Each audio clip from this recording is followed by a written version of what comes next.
Welcome, everyone. I'm Thomas Morelli, and I'll serve as today's moderator. We invite you to ask questions today using the chat box. We will try to get to as many of your questions as possible. If we do not get to your question, we will follow up after today's webinar via email. Today, we're discussing a pivotal update to the Panzura CloudFS global file system. Joining me are Mike Zolla, VP of Technical Strategy, and Darrin Chapman, Senior Director of Product Marketing. Our focus is on CloudFS 8.7 and the introduction of Adaptive Snapshot Retention. Darrin, over to you. Thanks, Thomas. I appreciate the intro. Guys, before we dive right in, I would love to set the stage with Mike Zolla, my partner here, to discuss what it means to, what is a global file system. Before we jump into Panzura global file system or CloudFS, let's talk about what is a global file system for starters. So Mike, I'm going to hand it over to you and let you give us that description. One thing I'll say in terms of housekeeping, we're going to have a whiteboard so you guys can follow along and you can see the actual diagrams and topology we're discussing. You might see us switching between monitors so we can better see the actual output. But Mike, it's all yours. Thanks, Darrin. Let me get this up and running. You guys should be able to see that okay. So what is a global file system? Well, first, let's start with what a file system is, right? So when we think about a file system, we start with a file server, right? A file server, in our case, we have a Panzura appliance, right? That's virtual in this case, that can actually run a file system. Now, when I want to create a file system, obviously I have to give it some storage. And then when I give it some storage, now I want to actually create the shares. So creating the shares is easy. Create the share.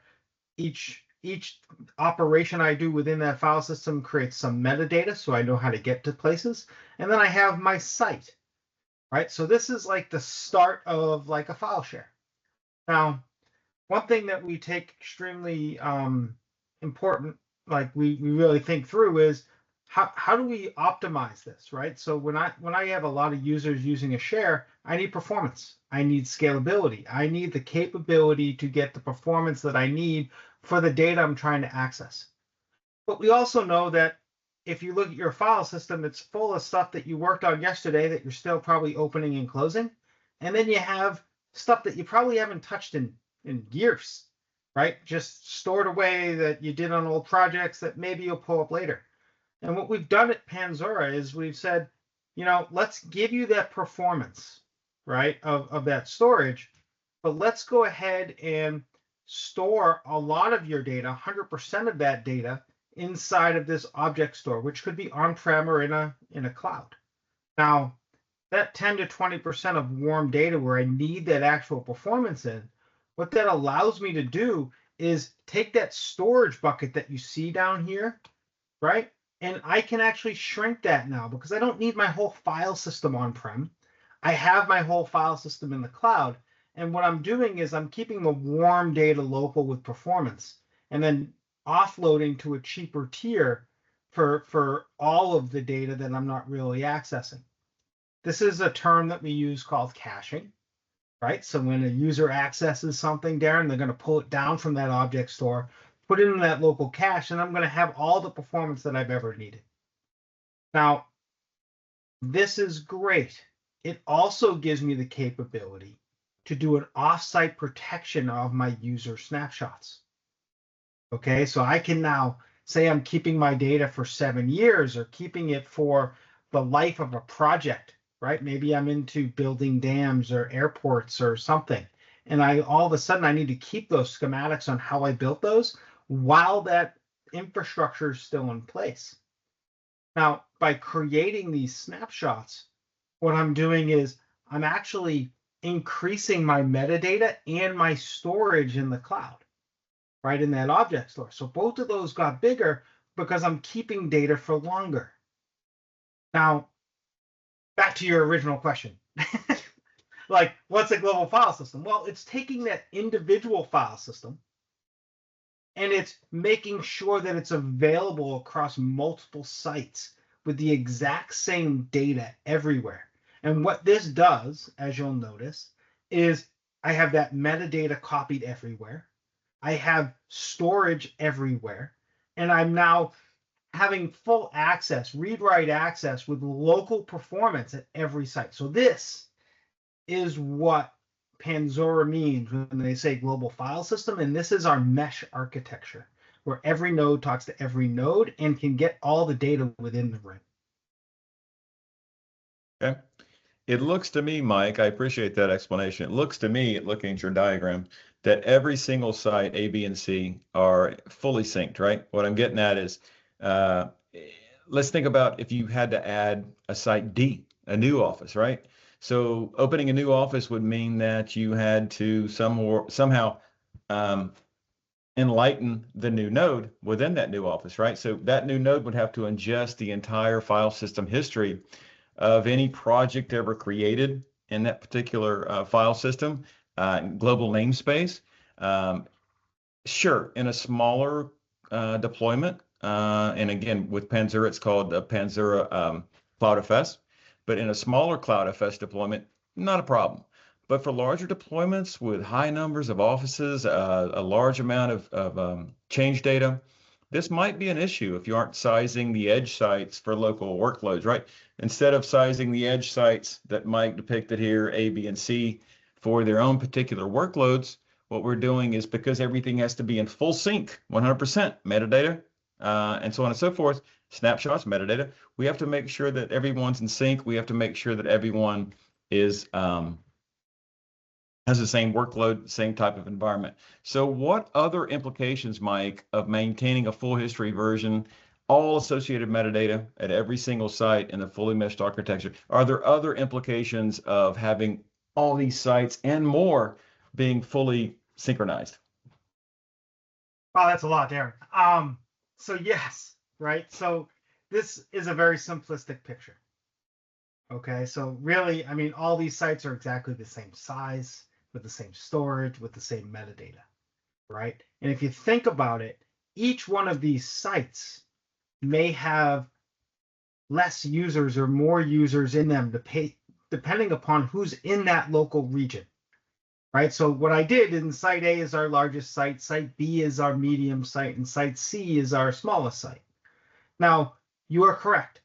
When I go and deploy site C for the first time or site B for the first time, they're going to bring in all the metadata from that main site where we started, which was site A, right? So all of that metadata is exactly the same across the ring. But what you'll notice here is when I have less users, I probably don't need the same amount of cache space, right? Because users interact with files, but the 500 users are going to interact with a lot more files more frequently than 3 users, right? So when I look at this picture, really, if you look at what's going to happen here, if I size this correctly for 3 users, my storage in these sites, right, would actually shrink for my deployment, right? So I still have this need to pull the metadata into each site, because remember, that's how global file systems work. I need to know where everything is across the whole file system. But I might need different amounts of storage in my caching tier for my fast access at different locations. And I'm going to do that based upon my concurrent users, what their change rates are, and a whole bunch of stuff that we at Panzura can help you size and scale. Okay, so it sounds like, looking at the actually at the diagram, I noticed that the metadata stays the same, right? Depending on the storage requirements at the different sites and the demand of the different sites, you're going to have different storage requirements, different storage sizes, different capacities. But at the end of the day, we keep, regardless of whether the storage capacity has this requirement at A or B or C, we still basically keep everything in sync, meaning the entire multi-site A, B, and C infrastructure is completely synced up. All changes are replicated throughout. All metadata is replicated throughout, and any snapshot policy that exists at A, B, or C, and in the core, where you have 7 years of snapshots, the same exact snapshot retention policy is going to be in place throughout, right? And this is the same and is shared across all sites, regardless of location, regardless of purpose of the node and the site. So basically, every node, every site has an identical copy of the entire version history. As data continues to grow, as AI becomes more prominent throughout customer environments, we decided it would make more sense in terms of feasibility, in terms of how to provide data to customers and footprint to customers. We decided that it would make more sense to provide the ability to configure some edge offices with different snapshot retention, hopefully reducing metadata footprint out at those remote edge sites. But we've called this too in CloudFS 8.7. This is our newest and latest and greatest CloudFS version. We've called this Adaptive Snapshot Retention. But what I wanted to do, Mike, is hand it over to you to give us a little more of a under the hood look at Adaptive Snapshot Retention and what that means for the customer. Yeah, so this is actually unique in a global file system world, right? If you think about it, metadata has to be the same, right? And that's how everything stays in sync, like you were just talking about. But to your point, when this site starts to become, or this starts to become a petabyte or more in size, the metadata for the changes within that over the years, my metadata continues to grow, right? So my metadata now of that petabyte of data might be 100 terabytes in size, right? Just because of all the versions and all the different things I'd have to look up.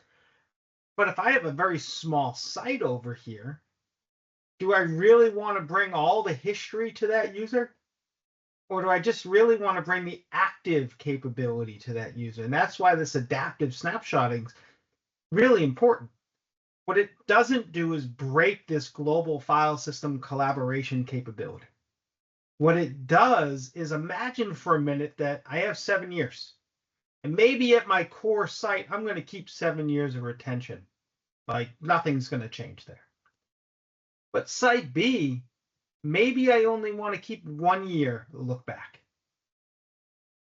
right? And maybe it's site C, right? I can now reduce that metadata, and in site C, I want to keep 2 months because it's a small site. Like who knows, right? Now I can now shrink the metadata at that site and reduce your TCO and what you have to do from an ROI perspective. Your investment cost is now less. Now, what does this mean?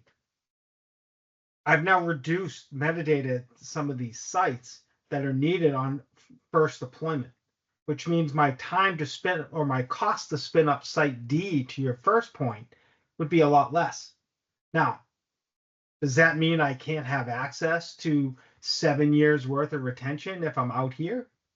No. I have the capability to go ahead and get that information, bring it forward, and I can do that through my IT administrator that's managing Panzura as an appliance. Or I could simply, instead of mounting the local share that's to me, I could mount the remote share and pull those different versions across. So I always have full access to the data up here in the cloud. The question is how much metadata do I really want to consume when I'm deploying an office at the edge to still hit my performance needs? So this is really that value of why we went with adaptive snapshots and what it can give from a reduced cost footprint when I deploy edge sites. Outstanding. So you actually answered one of my questions for me as you're going through the description of what adaptive snapshot retention is in CloudFS 8.7. My question was going to be, as you're explaining this, does that mean I'm losing the ability to recover data at those edge sites, right? Now I've reduced the snapshot retention at the edge sites. It's not as deep, it's not as historical. But the answer is it doesn't matter how much you reduce it, you still have the core sites, right? You still have the site with the full version history. All snapshots are going to be there. You still have that ability to go back to that core site and pull back files, data sets from there, whatever you need to recover. So you answered that question. That's really big too, Darrin, from a compliance perspective, right? If you think about it, no one really wants to keep data for 15, 20 years, 30 years. They do it for compliance and regulatory reasons. Right. This now just makes sure that's still available to those end users. Absolutely. So one more question I have, Mike. So you talked about the fact that we're We're splitting out retention policies, right? We're reducing metadata out at the edge. We're retaining the full file system version history at the core. Does every site or node still have an ability to view? And one of the big things Panzura likes to talk about is the fact that we have a global namespace that is completely viewable, usable by every node in the actual file system, in the actual ring, if you will. So do we still have an ability to view and work within the full active global namespace once we reduce the snapshot within the edge sites? Yeah, so remember, right? Snapshots are points in time. Yep. Right? The active global namespace is available to every node all the time, no matter what you set that retention to at that edge site. They will always have full active access to the current version of the global file system. This is more about those longer term versions, right? The version that's 40 days old or something that I need to go back to that's changed so much. Like that's what this is addressing, right? I don't need that at every site. Now, obviously, everybody wants the active copy of the file system because I don't know what project I'm going to work on today. So every site in this ring will have the full active file system globally with local performance. Okay. So in terms of, we mentioned a few times today, right? The fact that you had to have standardized or consistent node sizing, whether it's a core node or an edge node previous to this newer adaptive snapshot retention capability, you had to have consistent policies in place, right? In terms of sizing. With this 8.7 enhancement, what happens to node sizing? Can we deploy less hardware now with these edge offices now that we're reducing the amount of snapshots we're retaining at these remote sites?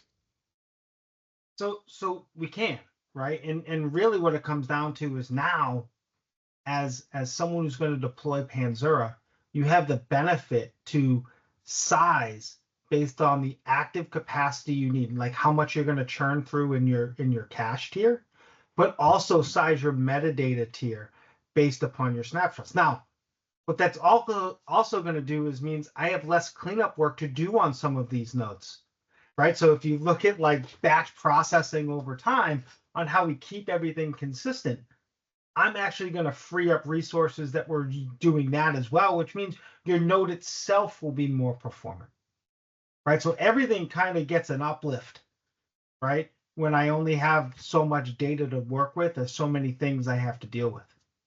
Awesome. So Thomas, before you jump in, I have one last question, and then we can finish it off after that. The last question, we talked about like when we're doing the actual adaptive snapshot, right? And the fact that we're implicating, the implications are a lot. We're reducing cache pressure.